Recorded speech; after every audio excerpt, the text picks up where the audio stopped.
आखिरी टे सवाल। हिकिड़ो सवाल महेश, तव्हां कंहिंखां सवाल पुछंदो?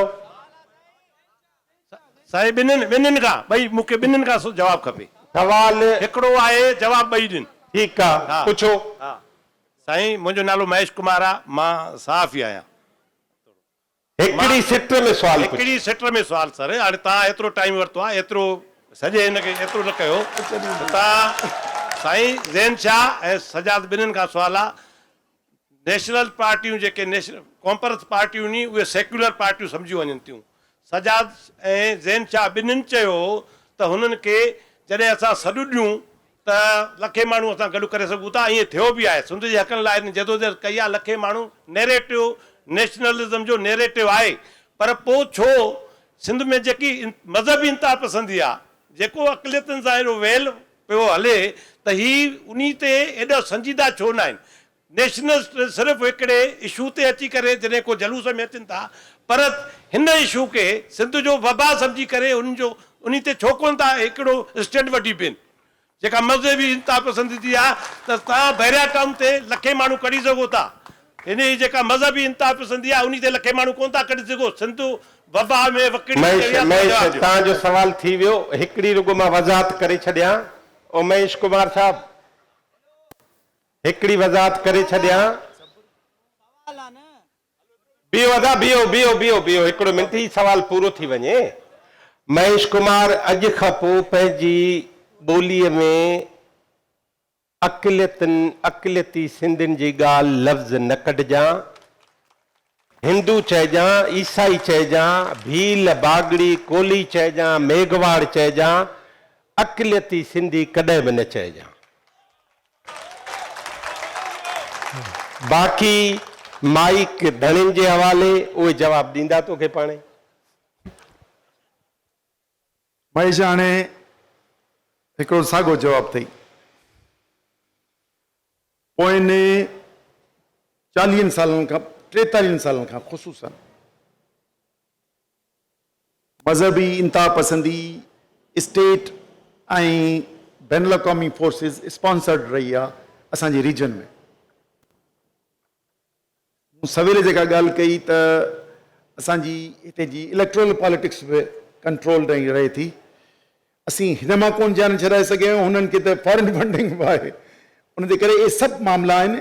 बाक़ी इन महाज़ ते बि तरक़ी पसंद सोच रखंदड़ मुख़्तलिफ़ जमायतूं उन्हनि ई विढ़ियो आहे जो अॼु हिन सूरत में आहे।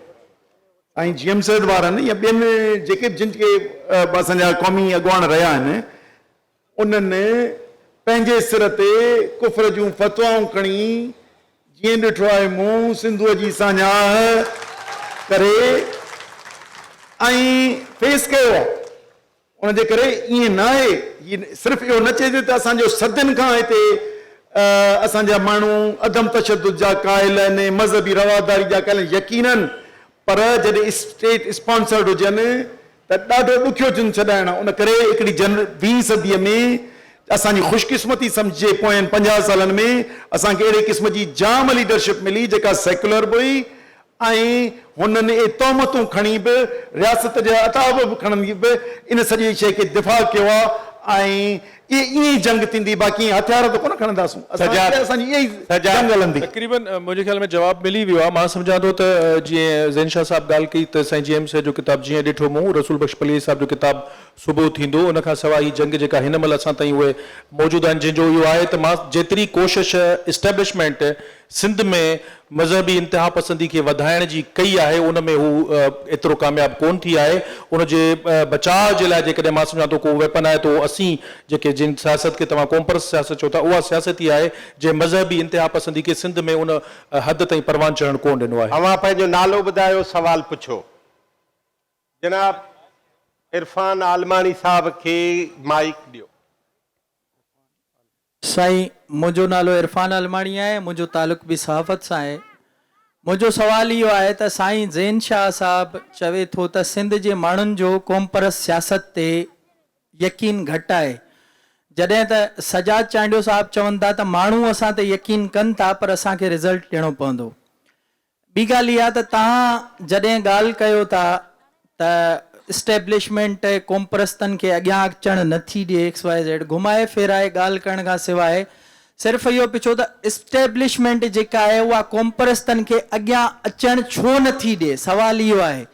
ॿियो इहो त साईं ज़ैन शाह जेको चवे थो त को माण्हुनि जो यकीन घटि आहे, सजाद चांडियो साहिबु चवे थो त असांखे रिज़ल्ट ॾियणी पवंदी, तंज़ीमूं अलॻि अलॻि आहिनि, ख़्यालु कोमपरस्ताणो आहे, नेठि सबबु छा आहे माण्हू यकीन कंहिं ते कनि ऐं उन जो रीज़न छा आहे जो माण्हू जेके आहिनि उहे कोमपरस्त सियासत ते यकीन घटि कनि था। हिननि ॿिन्ही जो जवाबु मां थो तव्हांखे ॾियां। ही ॿई इन ते अवल ॻाल्हाया आहिनि ऐं सेर हासिल गुफ़्तगू बि थी आहे।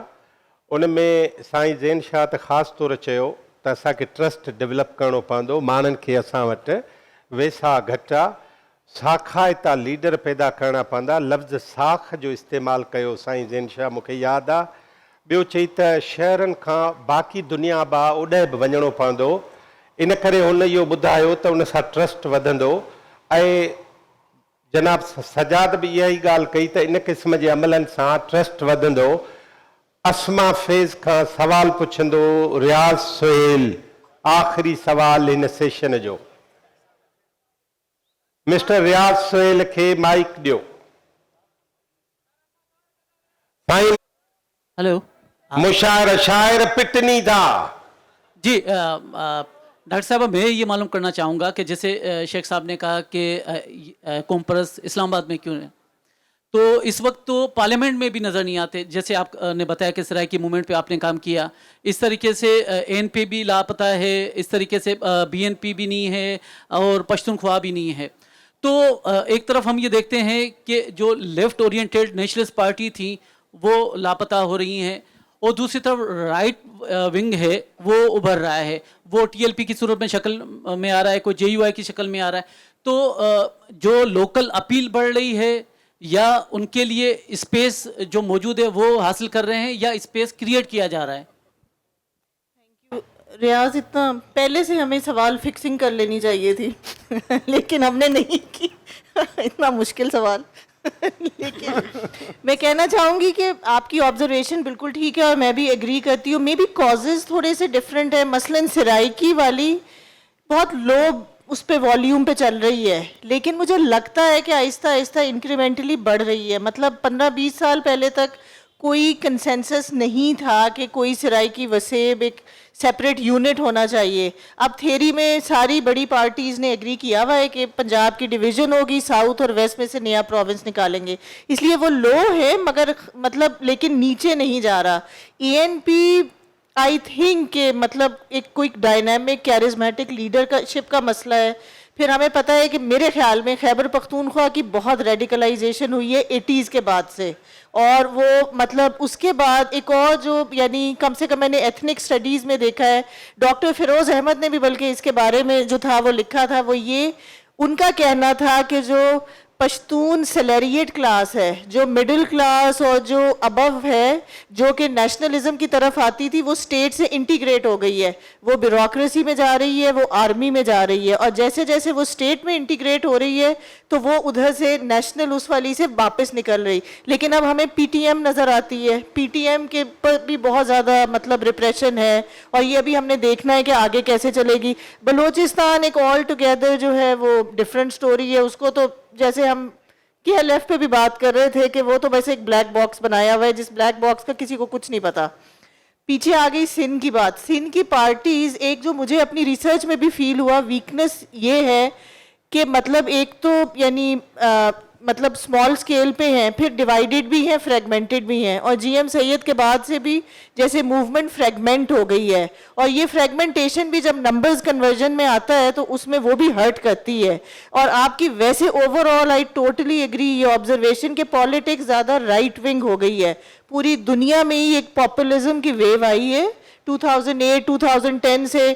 ये Imran Khan, Modi, Viktor Orban Hungary में, डोनाल्ड ट्रंप अमेरिका में, अर्दगान टर्की में, तो ये भी एक वेव है। हम इस वक्त एक right wing fascism leaning populism के ज़माने में जिंदा हैं। तो ये लेफ्ट की पॉलिटिक्स, लेफ्ट ओरिएंटेड पॉलिटिक्स नीचे हो गई है। हाँ, ए ईमान वारा पंहिंजी जाइ ते वियो। अवां सभिनी जी वॾी महिरबानी। डॉक्टर असमा फैज़, एडवोकेट सजाद चांडियो साहब, जनाब ज़ैन शाह साहब, अवा समूरन पैनलिस्ट जी महिरबानी, इन तमाम कीमती सेशन में तव्हां असांखे कीमती राया ॾिना। असां ईंदड़ वक़्त जे लाइ उमेद था कयूं तव्हांजी साख बि वधंदी, अव्हांजी पॉलिटिक्स बि वधंदी ऐं सिंध में बि सुख ईंदो। अव्हांजी वॾी महिरबानी।